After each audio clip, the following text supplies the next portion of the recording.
So now in the Innovation Show, we welcome Laurie Winkless, author and physicist and author of the great new book, Science and the City. Welcome to the show. Thanks very much, Aidan. Lovely to be here. So let's jump straight into the book and talk about your mindset writing the book and what you wanted to portray, etc. Yeah. First of all, I guess it's important to say I live in London, which means that I'm a bit obsessed by transport, like all Londoners. Getting from A to B is always the focus of your day, unfortunately. So I kind of had a real interest in transport just as an everyday person. But my research background is in material science. So I worked in the National Physical Laboratory for 7 or 8 years working on materials. So that tends to be a very applied area of research. It's very hands-on, very practical, always looking for applications in the real world. What is that? What is material science? So my area, so material science is anything to do with, it's kind of chemistry and physics overlapping, to be honest. So my own research area was on materials that are called thermoelectrics, and they can turn waste heat into electricity without any moving parts. So the last project that I worked on before I left the lab was with a big European collaboration, which was focused on the car industry, trying to capture some of the waste heat in a car exhaust and use that to produce electricity to recharge the batteries in a car. So it's very, very applied. But in terms of the discipline, it's kind of chemistry and physics overlapping, understanding atoms in a material, everything from subatomic stuff right up to skyscrapers. Yeah, and apart from your academics, you've had the benefit of having the great Barry Winkless, who's a regular contributor on this show, as a brother and obviously Chief Imagination Officer in Catawave. Yeah, my big bro. We're best friends as well as siblings, which is really lovely. And I'm next to Barry in age, so he's one older than me, as it were. Yeah. So he had a big influence on my love of learning. I think I came out interested in stuff, but Barry really encouraged it. Yeah, he's like, put down that doll and read this, goddamn it. Well, this is it. Like Barry will tell you, like I would, as a toddler, I was lying on the ground with newspapers teaching myself how to read, and he always encouraged it. Brilliant. So, I mean, you've kind of a nice little melting pot of influences. Yeah, and definitely. what other influences came for the book? I think as well, and I guess this is true for most city dwellers, you sometimes find yourself asking questions about how the city works. Like, if you push a button on a pedestrian crossing, what does it actually do? And some of the answers I kind of knew, and if friends asked me, I could answer, but some of the answers I didn't know myself. So a lot of it was just a kind of a curiosity that built up from living in a city. And I thought, well, if I don't know how a lot of the city works, then probably lots of other people have no idea at all. We know those with no science background might never even think about it. But before you even started studying, were you asking these, as a kid, what were you like? Yeah, very curious. Like, what's that, Daddy? What's that? Yeah, constantly. Like, my dad's a retired engineer as well. Right. So, well, he wasn't retired when I was a kid, of course, but so he would always encourage me to take part in DIY stuff. So I'm quite good at my hands. I'm quite practical. And my mum was just a huge fan of my love of reading. So I would go to the library all the time because I'd always want to find out the answers myself. Brilliant. Yeah. So it was kind of a very curious kid anyway. And I knew from a very early stage, well, I don't know if this is true, but my mum tells the story that when I was 4 or 5, we were in Dublin, because I'm from Dundalk originally, and we were in Dublin for the day, and I was walking past Trinity, and I said, "What's that?" And she said, "Oh, it's a school, you have to work very hard to get there." And I said, "I'm going to go to that school one day." Brilliant. So I ended up studying physics at Trinity. Okay. So you said it in stone too. Apparently. Yeah. Let's keep it. Yeah. I like it. So, and then, like, I mean, as a kid in school, were you bored? No, not really. I mean, I've always been a bit of a sponge, so I like to learn, and I've been very lucky with some of the teachers I've had. Okay. They've been very enthusiastic and very encouraging of my slightly niggling personality, you know, where I just keep asking questions.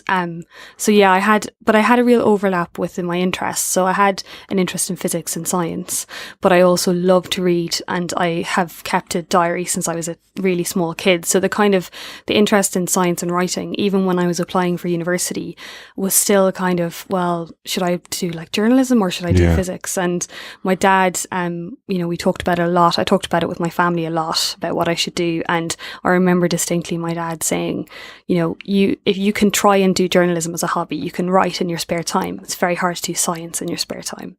So I kind of, wanted to study physics.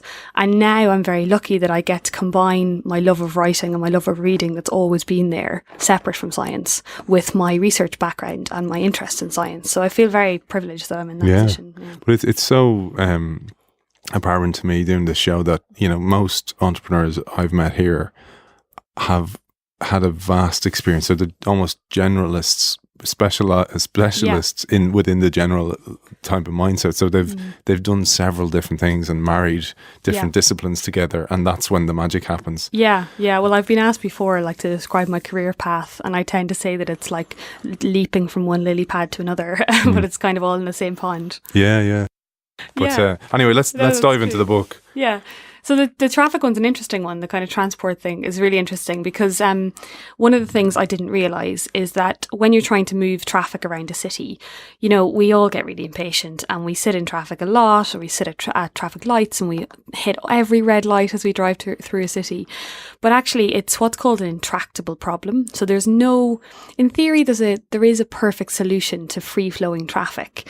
But in reality, it takes such a long time to compute that perfect solution that it's not practical. So it's always going to be a compromise. So moving traffic through cities, when you have many, many junctions that are intersecting each other, it's impossible for it to flow freely all the time.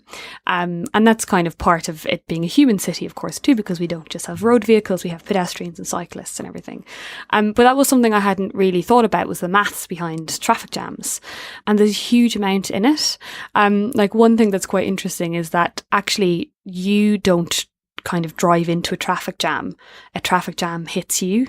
So, and a lot of it is to do with how we drive. Humans are very bad at staying at a constant speed. You pretty much need to be like a fighter pilot to be really good at staying at the those pressure speeds. of the pedal. Yeah. And I think it's partly like if someone's driving ahead of you and they brake, you brake as well, of course, but sometimes you overbrake, so you overcompensate for them braking to give yourself some more headroom, and then the person behind you brakes slightly more than that, and so on through the chain. So you get this wave of traffic, and the actual physical term for it is a jamaton, which I quite love. Nice. And then there's a secondary wave, which is the one much further down, these kind of phantom traffic jams that we come across.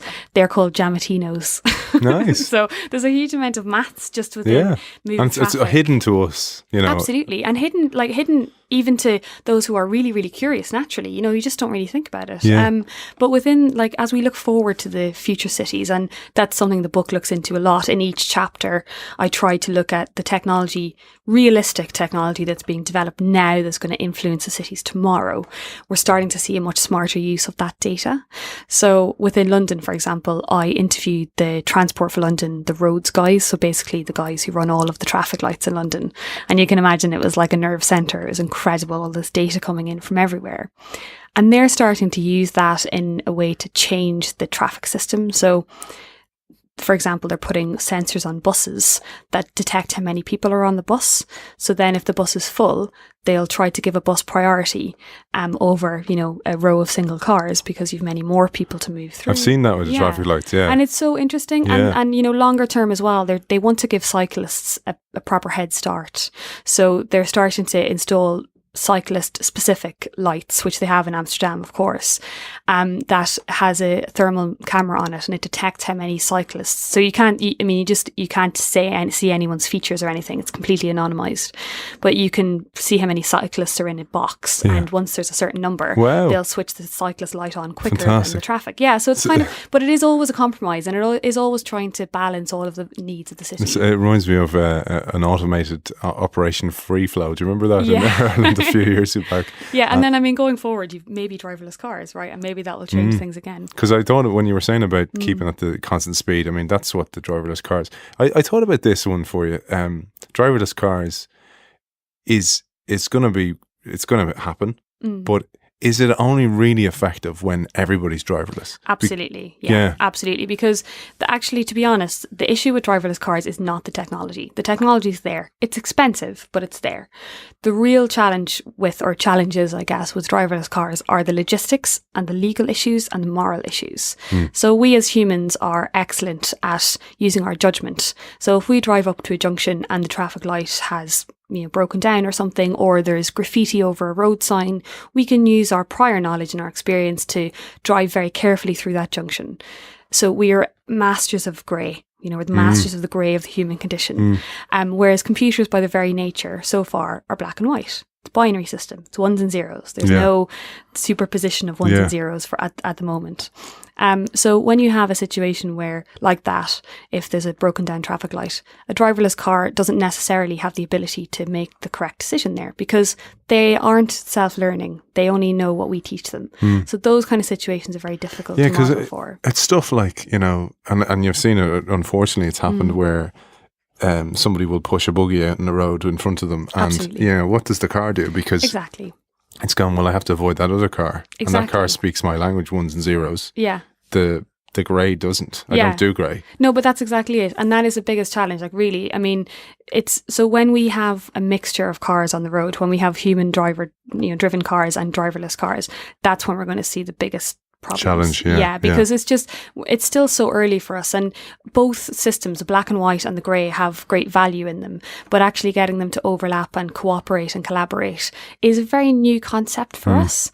But we as city dwellers, we might not necessarily like being in tunnels, but we've kind of gotten used to it because it's part of the urban structure. So maybe it is something we'll get used to, but certainly, the technology is not what's stopping it from happening. And I'm very cautious. Like, as a physicist, I'm very cautious about things anyway. And we don't like predicting the future because you're always wrong.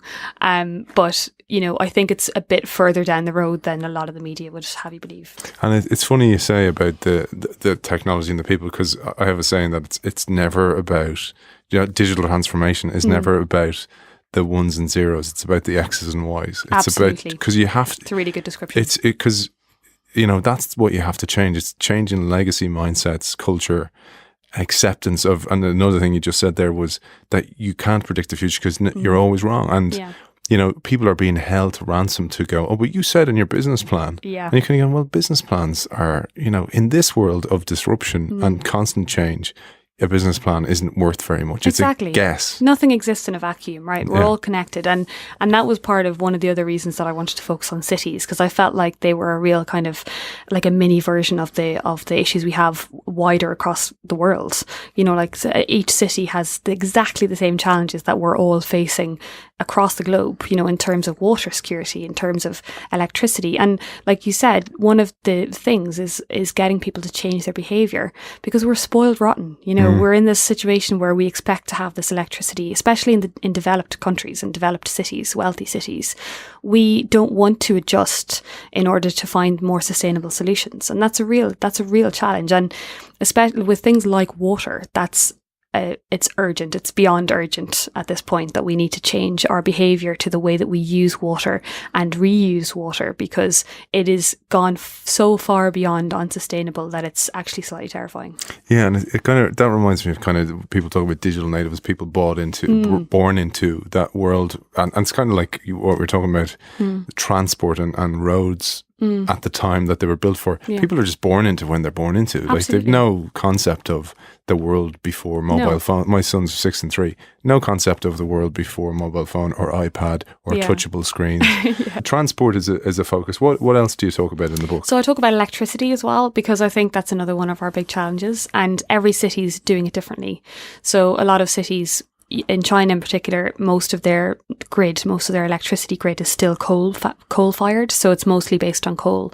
So therefore, kind of dirty in inverted commas, because it's producing a lot of greenhouse gases. In other cities and in other countries, there's a real move towards renewables.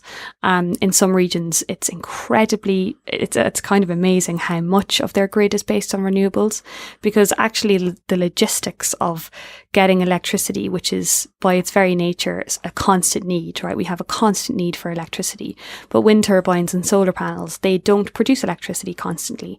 So getting a grid set up so that it's ready for that, so it's ready for this kind of intermittent electricity, but also can balance with demand from consumers. It's really, really tricky. And I wondered if kind of the grid is on its way out, as we know it, the kind of national grid as we know it. And a lot of the people I interviewed feel very strongly that it is, that we're going to start to move away from this kind of centralised grid that we all plug into and more towards district and city level distribution networks. So perhaps, if you live on the coast, you as a city will invest in a bank of wind turbines off the coast, and instead of just using the electricity as it's produced, you'll store it locally and then distribute it locally, and that's a much more sustainable way of doing it. It's also a much more realistic way of getting as much renewable energy as we possibly can into the grid, because whether we like it or not, fossil fuels are not going to last forever. We have far too much carbon dioxide in our atmosphere as it is, and we are continuing to pump more of it into the atmosphere. So we need to get out of that mindset. And we're seeing cities that are starting to push with that, not just countrywide governments, like local authorities are really, really starting to be very innovative about how they use electricity. So that's in the book a lot as well. That's really interesting, because that kind of mirrors what happens in innovation within a company. It takes a little pocket of innovation to start, and because you can't change the whole thing straight away, you have to change I often think of the Titanic, and you're kind of going room by room, compartment by compartment, we'll change this. And that's the only and it's really interesting, because we also live in a world of personalization, and it's kind of going, it's not personalizing just for me, it's personalizing for the context around me, so my location, etc. And what you said there about, if I live in an area that has high wind, then that's my, I adapt to that, and that's my energy source. Because I saw my son Josh is big into science, and he was watching a science program the other day, and I was talking about the cliffs of Moher, and the energy produced from the waves there that's untapped, and obviously the challenge is tapping that energy, but that it could power London for like a week or something. Well, I mean, Scotland's a great example, because Scotland, like if we look at them, because they've got a similar wind pattern to us, they've got similar tidal patterns to us as well, but Scotland they've invested hugely in wind turbines in particular. They do have some of these kind of undersea turbines as well that we could use off the west coast of Ireland for sure. But there've been many days, several weekends, week-long periods in Scotland where they've gotten all of their electricity from wind power. The same is true in Scandinavian countries too. They are getting the vast majority of their electricity from the wind now. So it is starting to happen, but those technologies, there's an impression that those technologies are very expensive and very costly. But actually, I've found quite a few research papers and spoke to lots of researchers who have shown that, in fact, those technologies, the return you get on your investment is much, much higher than on the non-renewable technologies. And in fact, they start to make profit much earlier as well. So cities are now starting to realise there's a financial benefit as well as an environmental benefit to investing in these technologies on a local level. It's funny, because again, it's and Barry talks about this, is you need a carrot, and often that carrot's a financial one, because people won't invest in their future because they're so caught up with dealing with today and the challenges of today, and also with so much disruption in the world, their margins are being chipped down, everything's being chipped away, and they're kind of going, well, I can focus on the future because I can't afford to. Exactly. But if you don't, there's a storm coming. It's it's like fossil fuels, they're running out. Your business is going to run out, and some startup's going to go and do it. And you need that mindset of I need a startup within the big corporation or the big organization who runs on a different operating system, who creates a different future or several different futures. Well, this is it. And like one of the really interesting projects I came across, which kind of looked at that, had that kind of idea, that mentality. So hydrogen fuel cell cars have been talked about for a long time. There's actually lots of car manufacturers who are now producing commercial ready-to-go cars that are run on fossil fuel, or are run on fuel cells, I should say. So they use hydrogen gas in a tank, just like your petrol or your diesel tank, and they combine that with oxygen from the air, which the engine sucks in from the air. And by combining them in a particular way with lots and lots of chemistry involved, you produce electricity and water vapour as the only emission, right? So obviously very attractive from an environmental point of view. You're just putting water back into the atmosphere instead of all these horrible nitrogen and sulfur dioxides, which are very dangerous to us.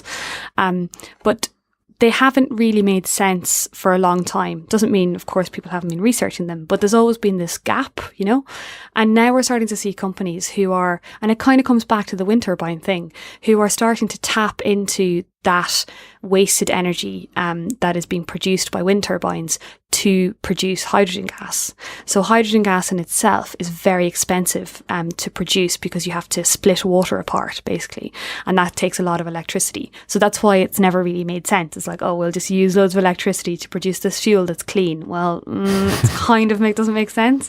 But yeah, so because your grid, any national grid, has a limit as to how much wind power it can cope with. Sometimes you'll see turbines that are not moving when it's windy because they've had to be turned off because the grid can't cope with the electricity they're producing. So companies are now setting themselves up to tap into that wasted energy. So when the grid is full, as it were, when the grid has all the wind it can get, they're using that electricity and pumping it into a hydrogen production plant, and they're using it to produce hydrogen gas for fuel cell cars, which then don't produce any fossil fuels. So we're starting to see these companies now that are filling those gaps. So there's been lots of very futuristic research that's been looking forward all the time. That's what science is. It's always about looking at the next thing. And now you're starting to see companies who are realizing that they can actually join the needs of today with the needs of tomorrow. Yeah, and just listening to you and thinking about the book, when I met Colin Lyon, who's founder of Pay With Fire, he told me that what he did for his staff was, he said he bought them all PSD2 in plain English, which is a book by Paul Rowan, who's also on the show. And it appeals to me that this book is a book that's necessary for anybody interested in smart technology, smart cities, and anybody who's thinking of a foray into that world or has a product that might fit into that world, because it'll give them a landscape view of what's opportunities are there. I think so. I mean, I kind of see it as a primer as to how cities work, and also because I've spoken to lots of people who are right at the cutting edge of what's going to change tomorrow. I think it's given people a bit of an idea of maybe I could actually play a part in the city of tomorrow. Yeah, and it's a beautiful cover and it's a beautiful book, I have to say. Bloomsbury Press have done a great job on that. I know you probably have been through several iterations of the cover, but you've done a really good job. So Laurie Winkless, author of Science in the City, thanks for joining us. Thanks very much, Aidan.